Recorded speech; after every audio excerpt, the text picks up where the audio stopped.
Welcome to PD in your PJs. I'm so excited to be here with you to talk about how to use Seesaw in the makerspace. Before we get started, I want you to know that you should hear me talking now. We are recording the session and you will receive that in an email shortly after we conclude. Most importantly, though, we'll also share the slides. So you don't have to worry too much about screenshotting or writing things down during the presentation because you are going to receive those in an email after we conclude as well. Quick introduction, my name is Julie. I'm just out of the high school ELA classroom where I was a teacher for 18 years. I'm now on the teacher community team at Seesaw. Go ahead and find me on Twitter at EdTechJulieJ. Give me a follow. I share lots of tips and resources for Seesaw. And then of course you can connect with our whole team on Twitter at Seesaw. Now we have a wonderful presentation coming up, but I do want to tell you it's not going to give you everything you need to know to set up a Seesaw class or to get started with Seesaw. So if you need that kind of information, please visit ideas.seesaw.me. That will give you everything you need to get going. And then don't forget to look at our calendar at web.seesaw.me/PDs to take a look at some of our upcoming webinar topics. I'm so excited to get going here with Julie and Janine, but I do want to ask you for one quick favor before I turn it over to them. I would like you to take about 1 minute after we conclude tonight to answer a few survey questions that will pop up on your screen. We really do value your feedback, and that is how we make our presentations better. And we also randomly draw one winner each week to win a Seesaw t-shirt. So be sure to answer those survey questions for your chance to win. So I'm here with Julie and Janine. They're joining us from Pennsylvania. They are tech integrationists, and they are going to talk about how they use Seesaw to show what their makers are making in the makerspace. How's it going tonight, ladies? We're good. Okay, I'm going to switch my controls and let you present and take it away. I'll let you know when I can see your screen, and then we'll be good to go. Okay, I can see your screen, so you have control and you can take it away. We can't wait to hear what you have to say. Great, thanks so much. Hello, everyone, and thank you again, Julie, for the wonderful introduction. Again, we're Janine and Julie, and we are K-12 instructional technology specialists in the Garnet Valley School District, which is located in southeastern Pennsylvania. Our role, along with 2 other technology coaches, is to work primarily with teachers and their students to integrate technology and best teaching practices across all content areas and grade levels. We are both an integral part in designing and implementing curricular-aligned lessons in our makerspaces we have here at GV. Tonight, we're excited to share with you our journey and our maker learning here from Garnet Valley. For tonight's PD, we'll discuss the following topics. We will define what a makerspace is. In addition, we'll explain the purpose of maker learning, share some tools and technologies we have used and found success with in our maker spaces, share some lessons that enhance student learning, and in addition, show how Seesaw plays an integral part in showcasing and highlighting these makerspace learning experiences. So I'm Julie, and we are going to get started with the why. Why makerspaces? There has been a shift in education to provide students more learning opportunities to collaborate, create, design, make, and explore the curriculum and their interests, which has led school administrators, teachers, and staff to implement makerspaces in order to meet the needs of all learners. An important piece of implementing makerspaces is preparing our students with future-ready, or what some call 21st century skills. The future-ready skills students will need when they graduate. When you look at the statistics shown here, in 2020, the top 3 anticipated job skills for graduates are creativity, complex problem solving, and critical thinking. In comparison to 2015, where creativity was number 10.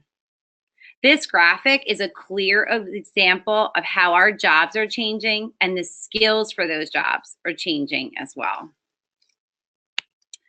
So I'm sure many of you have seen this image before. This is another example of the important skills or needed skills our students are going to need to thrive in the workplace. The questions then become, where are these skills being taught and addressed? How are students exposed to these skills? And when are they able to practice these skills? Providing these learning spaces, such as maker spaces, allow teachers to give students the opportunities to develop and practice these skills. So for tonight, we're going to highlight 3 important aspects that led to the success of our maker spaces in our schools that we feel will help with your implementation as well. We will identify the spaces, the various tools and technologies, and how you can engage your students through makerspace lessons and activities to personalize his or her learning through the help of Seesaw. So starting with the space, what is a makerspace? A makerspace represents a physical location where students may gather to share resources and knowledge, work on projects, tinker, design, and become problem seekers. They are learning spaces that help students develop, practice, and enhance those 4C skills Julie had mentioned. It's important to know that these spaces can be classroom spaces, learning centers, libraries, or even a designated collaboration and innovation space. Regardless of where your space is, we want to share with you what makerspaces allow teachers and students to do. In looking at the slide, you'll see it allows students to engage in inquiry, problem solve, think critically, have voice and choice in their learning, provide that personal learning experience, have ownership of their learning, and make these real-world connections. The opportunities we provide for students ultimately personalize their learning experiences, and using Seesaw not only has enhanced the learning experiences, but provides a digital journal and documentation to highlight the learning. In turn, makerspaces allow teachers to do a lot of the things you're probably already doing in your classrooms. As teachers, we differentiate instruction. We want to try and integrate various tools and technologies, make sure our instruction provides that hands-on learning for our students, all the while trying to meet and address the state and Common Core standards. As classroom teachers and instructional coaches, we use the SAMR model to design and plan lessons to ensure that technology is used in an authentic and meaningful way. Both Bloom's taxonomy and the SAMR model serves as a framework for us and our teachers to create lessons that require students to use the levels of thinking, or all levels of thinking, but really with a focus on that higher level thinking. The goal is to transform learning experiences so they result in higher levels of achievement for students.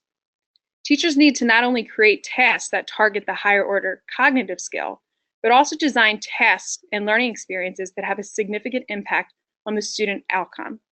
That's where Seesaw has been a game changer for us and our teachers, especially in the makerspaces. The integration and use of Seesaw in makerspaces is an ideal example of how technology is used for, again, that authentic and meaningful purpose that allows students to showcase their higher level thinking and their learning outcomes. So we're going to move on to the tools and technologies needed for maker learning. The tools shared here are recommended to support the learning. Do not think that if you don't have technology or you're not one-to-one that you can't implement maker spaces. It is helpful to have some devices, even if they are shared devices among students. Many makerspace tools require technology, but there are also many items that do not. Some recommended items for your makerspace can include the following from the list shown. Each of these tools are hyperlinked if you wish to explore them further. For those of you new to makerspaces, this list may seem overwhelming and unmanageable. We suggest choosing a few at a time to start. Do not think that you need to be an expert with some or all of these tools before implementing them in a lesson.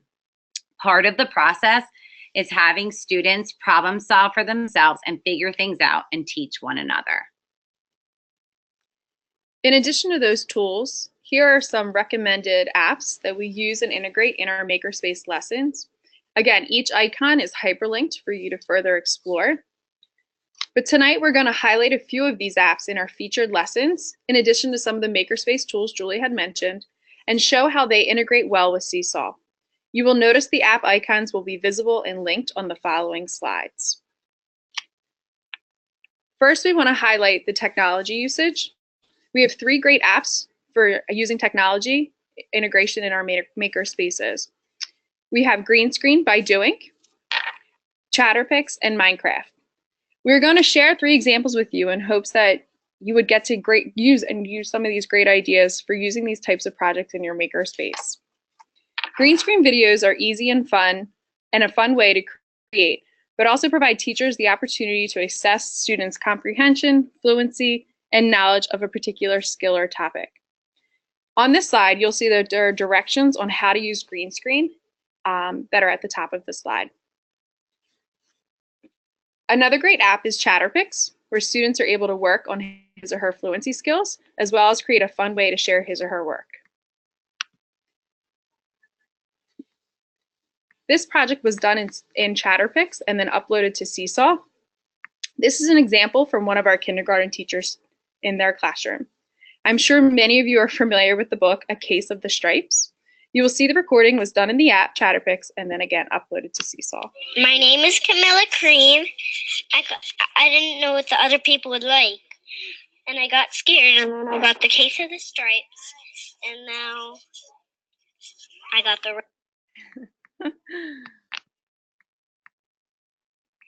The third example here is using Minecraft. The example you see is students creating Minecraft worlds for land and water forms for a social studies project. Students had a choice on how they wanted to create their land and water forms. This student particularly chose Minecraft, shared their project using Explain Everything, and then uploaded to Seesaw. We'll show you the short clip of this project as well in the student reflection.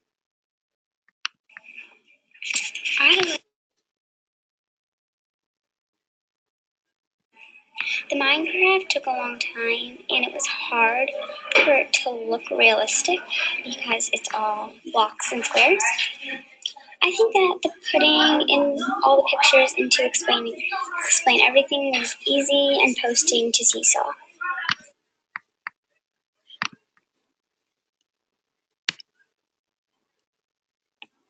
Okay, the next we're going to share, the next couple of slides you're going to see are student examples. These are all examples that have been uploaded to Seesaw and projects that our teachers have used. But these next 3 are focusing on using the engineering design process to complete design challenges. Students use a graphic organizer to plan, draw, and construct a prototype, and then use Seesaw to post reflections of his or her work.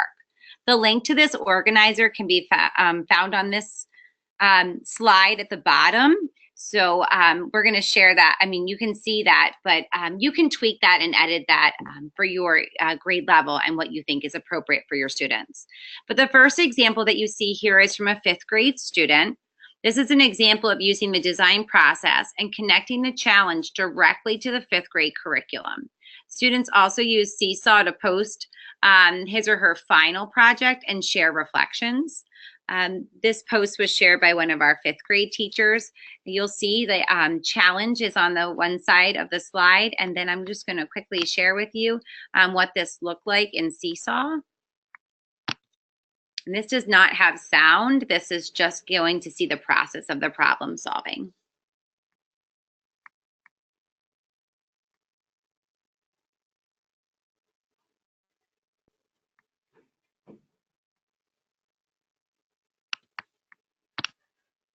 So that's just an example. Again, the lesson link for this project is right on the screen as well. The following are 2 examples that we have from our early elementary students, and they're both 1st grade posts. The first one that you see here is the shadow hider. This was for Groundhog's Day, and this was the first post was making their predictions, and then their second post was after their design challenge. Again, this was shared from one of our 1st grade teachers of the design challenge that they did together, and then their students posted that to Seesaw, again, just sharing their work and working collaboratively. So this is just another example of, again, those 4 C's being used, but also another design challenge from an early elementary classroom. Another example is a 100-day design challenge. And you'll see the design challenge on the one side of the screen. And on the other is a student post of what could you do with 100 cups? How can you build something tall, construct something tall, and create that? And then they shared that through uploading to Seesaw, taking pictures.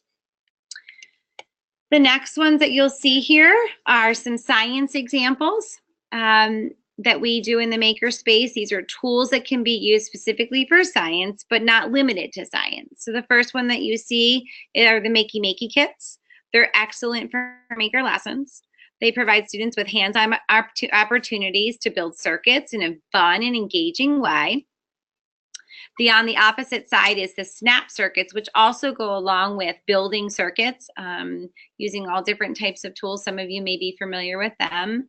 And then that middle one is a science inquiry lesson that was completed in the makerspace, which we're going to share a little bit more about that lesson in just a little bit. The next are some robotics examples and coding examples. These are two great examples of teaching students the introduction to coding. Robot Code and Go is an introduction to building algorithms. That's the green one that you see with the little mouse. Students use task cards to build a path for the mouse and then program the mouse to follow the algorithm. The second example, which is a little bit more for that 3rd, 4th, and 5th grade students, are using Dash the Robot. Some of you are familiar with Dash and Dot from Wonder Workshop. These are students, they're building algorithms using block coding, and that's the example you can see in the iPad. Students can also personalize their coding by using a recording of their own voice as one of the commands. In this picture, students programmed Dash to share riddles they wrote as their classmates guessed who or what the riddle was about. Here we have a science lesson on plate tectonics using the stop motion app, and this was a project done by our upper elementary friends. Students use the content in their text to determine the different plate boundaries. The makerspace tools that were used, were just consumables, Play-Doh, that allowed them to make the plates and then being able to highlight them and take images of them through the stop motion app to create a stop motion video of their understanding of the plate boundaries.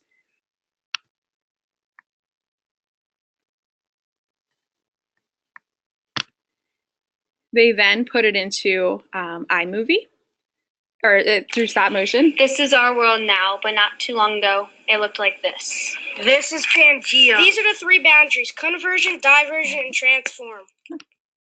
That's good. And then from here, they were able to upload to Seesaw. Next, you will see an example on how consumables are used in our maker spaces. Students use consumables to create number lines out of repurposed and consumable items. They created their own fraction number lines, and the lesson for this you'll see is provided on the bottom left of the slide. On the right, we have, again, creating, making, and designing 3D land and water form maps. You'd seen that use of technology with Minecraft. Well, now you'll see the hands-on 3-dimensional projects that our students use, again, from just repurposed material and consumables that are cheap and easy to use in your maker spaces. The lesson, again, is linked in the bottom right. Legos are excellent for any kind of grade, both lower and upper elementary. Lego lessons in the makerspace have 2 examples here for creating, a written piece based on what they had made with Legos, and then also using Legos to understand equivalent fractions in math. Again, the lessons are linked in the bottom of the corner. Feel free to take, manipulate, and edit for your own needs. It's important when you're thinking about designing lessons, to personalize your students' experience and what that looks like in the makerspace. There are a lot of questions that you want to kind of think about and consider. You always want to think of that end in mind. What are those expected learning outcomes of your students? You want to make sure that the activity, aligns with those learning outcomes. You want to make sure that there's voice and choice for your students. You'll see a lot of our lessons are reflective in providing choice of whether it's the tools or the technologies in the space provided. As teachers, we want to make sure that that content and standards are being met. Where are those future-ready skills being addressed? And, how, again, can you use technology in an authentic and meaningful way for your students? So in the next several slides, you're going to see we're going to share specific lessons and how they were uploaded to Seesaw, what features we use in Seesaw to get them for students to share. So the first one is a kindergarten lesson. This was learning the letter P through the story of the Three Little Pigs. And students had to design and create a house that they felt that the big bad wolf couldn't blow down. And we really used, again, introducing them to that design process. They had to draw a blueprint. They had to come up with what types of items they thought would be strong and a good foundation. And then we tested them with a blow dryer dressed as a wolf, but really just understanding that process of, creating and designing and constructing. And then the students, what they did was they were in their Seesaw class and then took a picture of what they built. And then we all videoed the actual test, which was testing the houses to see that they were strong enough. And yes, everybody's made it. And then the last important part was that student reflection, even as early as kindergarten, where students are sharing their voice about what they think worked well and what things they could work on or change about their designs. The next one Janine's going to share is a first grade lesson. And that's that science inquiry lesson that we had shown earlier in the slides, where students created a model cloud using shaving cream and then tested to see how many raindrops they could hold before it would start raining.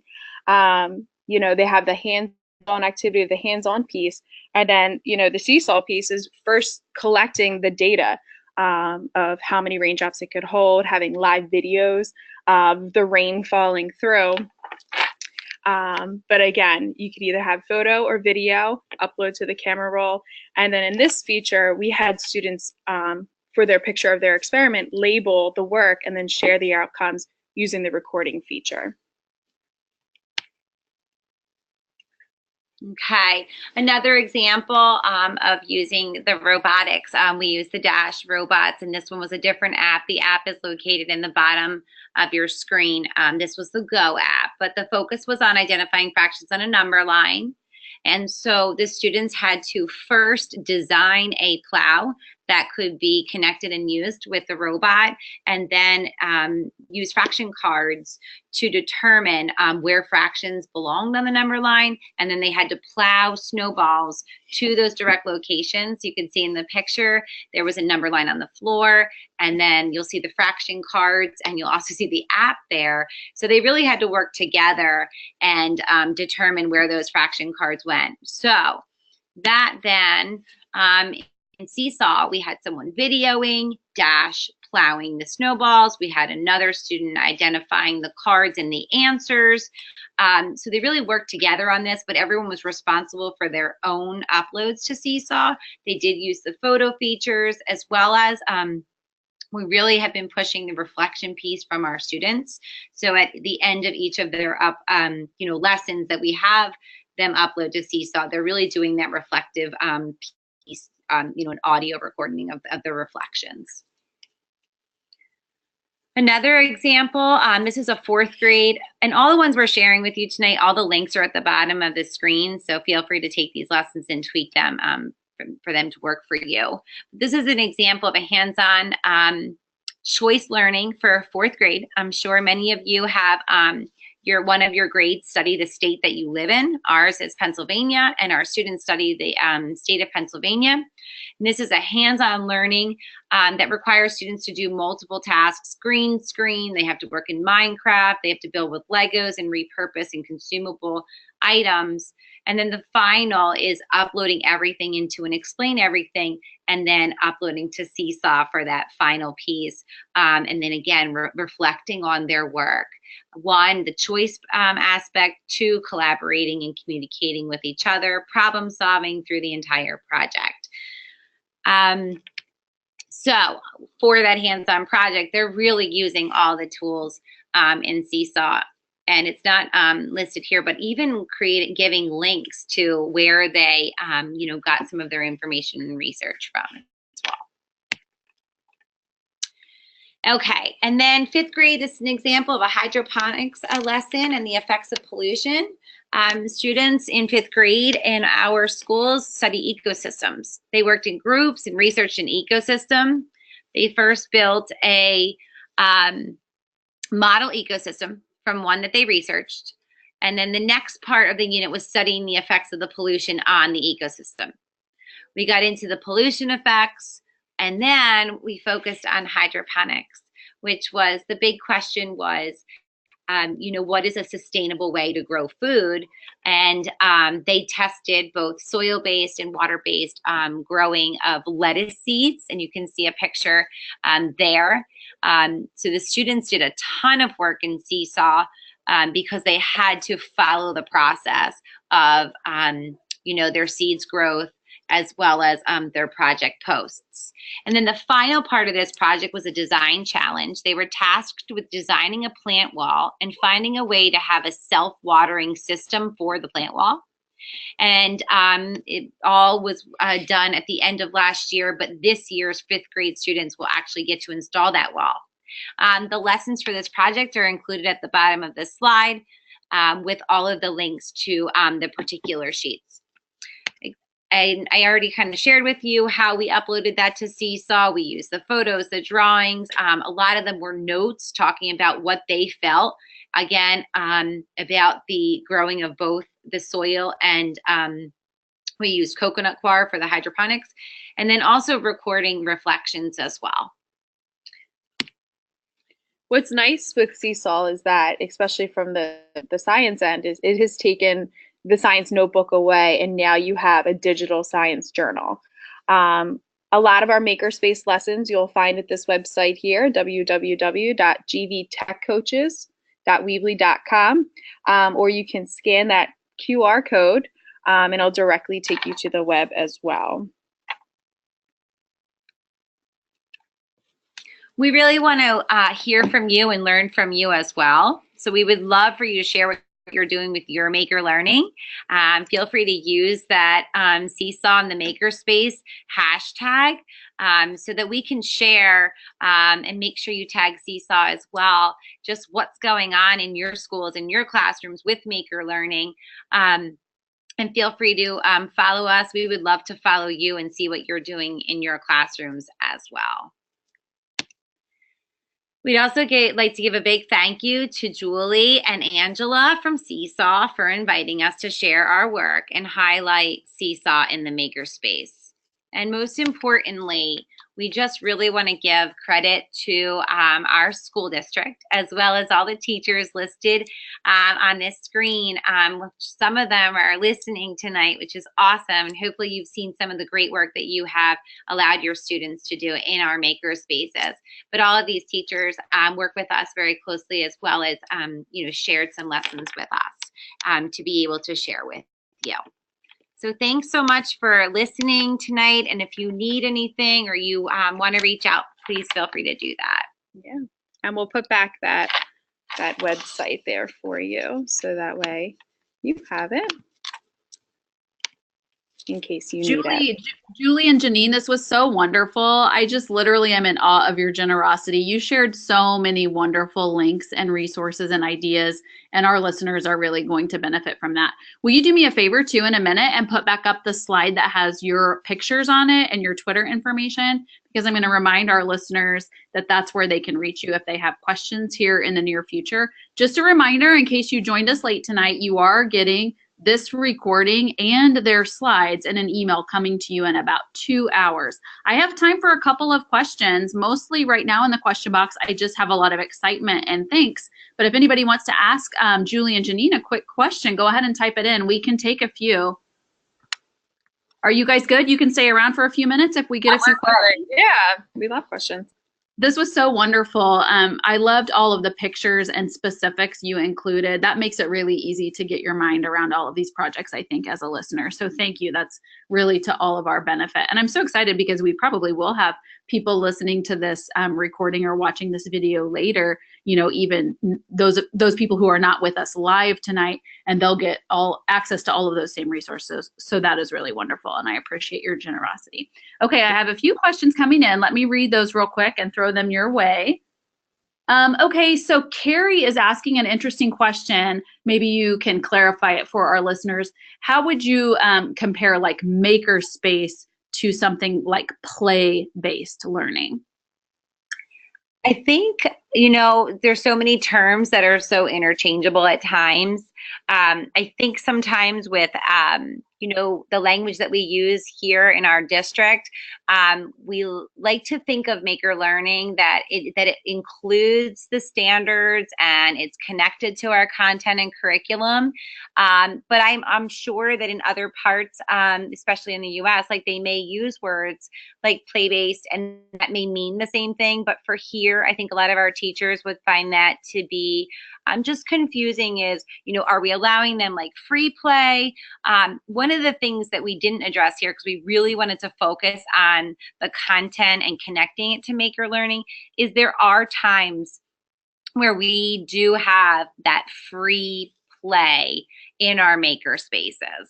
So I would say that free play would go with, with our maker spaces at a specific time, depending on the teacher. This was really our way of getting our teachers, comfortable with the spaces, was providing those lessons and connecting them to content. Does that make sense? That was super helpful, and that was a really good clarification. Carrie did give us more info and says that she is from New Zealand, so that does maybe explain some of the way the terminology would maybe be used differently, but that was a good explanation of that. Karen has a question. You referenced the science notebook or a science journal. She's just curious, do you have a folder for science in like a homeroom class Seesaw, or is like the Seesaw journal just for science in some cases? So we use classes. I think it depends. Some people like to use folders, and I know that for Janine and I, we use classes because sometimes, depending on the age level of our students sometimes switch for teachers. So it's much better for us to recommend, just start a new class for science, so that their thread or their feed is all that science content all together. If you're a teacher that teaches all content areas, maybe in the lower elementary setting, you may want to organize it by folder, so that way it's one class, maybe your homeroom or morning class, whatever you call it, and that way students can manipulate and change just by folder. But again, usually we leave it up to teacher preference. We just have been finding most success with separate classes for our students here. I actually think that makes a lot of sense. That's good advice, I think, in your instance. Lots of positive feedback here coming in the question box. I have a question, though. I think if I remember correctly, you're mostly referencing in this particular presentation iOS apps. You don't have a lot of references to things that are web-based or on Chromebooks. Well, we did reference the Google apps, so Google Drive is on all the slides, all the Google apps. But, I think the nice thing, and anyone that's, been using Seesaw for a long period of time, I always like to tell teachers, pretty much anything works with Seesaw. So the nice thing about that is if you find something that you want to use, whether it's web-based or not, because we also do have sets of Chromebooks here as well. So there are times that kids are using Seesaw on a Chromebook. So I think, even though we've shared a lot of iOS, because we are one-to-one in our elementary schools, we do use web-based as well. And some of those slides that we just shared, the apps, are strictly web-based. I appreciate that too. I was in a one-to-one iPad school, so my tendency is to always share iOS apps, but what you will find is that a lot of our Seesaw users are using Chromebooks. And in fact, if you guys check out our PD calendar, we do have a Chromebook session coming up in the next week or so. So if you're a Chromebooks user, be sure to sign up for that, because I think you'll get some wonderful resources. Okay, gals, I have one last question, and then I'm gonna have to go and start my other webinar. But I think this is actually helpful, and our listeners will want to know this. Karen is asking, in your buildings, how often do students go to the makerspace? How often did you say? Yeah, how many times a week would they be in the makerspace? Okay, it really depends on the teacher. I mean, we have everything from our early elementary teachers doing every science lesson in there, to students that just go, teachers that just go for, the engineering design process, like the design challenges. We have other teachers like that hydroponic, something like that, could be a month long where they go every single afternoon, for a month. What we do is we use Google Apps for Education here in Garnet Valley. So teachers have to schedule using Google Calendar. So it really depends on the teacher. And what they're working on. Yeah, it also depends too on maybe what's going on that month. We've been highlighting a design challenge of the month, that is tasked around a particular theme or holiday that our teachers usually try to jump on pretty quickly. So it is teacher preference, but they are used often. Yeah, and I think it also depends. No, go ahead. I was just going to say, we didn't even get into this aspect and we couldn't even start this conversation, but even like a Genius Hour project, if they were doing something like that, it could be going on for, weeks at a time. So again, that teacher preference really, but definitely they are used daily by someone. For sure. That was a helpful explanation, though. Thank you. I know our listeners will appreciate that. I think we have to wrap it up tonight, but you guys can see on the screen how you can contact Julie and Janine. They can answer more questions for you later. If you put something in the question box and we didn't get to it, I think just feel free to reach out to them and they will be happy to help. You know what? I think Garnet Valley is a special place to go to school. So shout out to all of the GV teachers who are here with us tonight. I learned a lot from your presentation, and I know our listeners will too. Thank you so much for being with us. I hope we see you all in a PD again really soon. Bye-bye.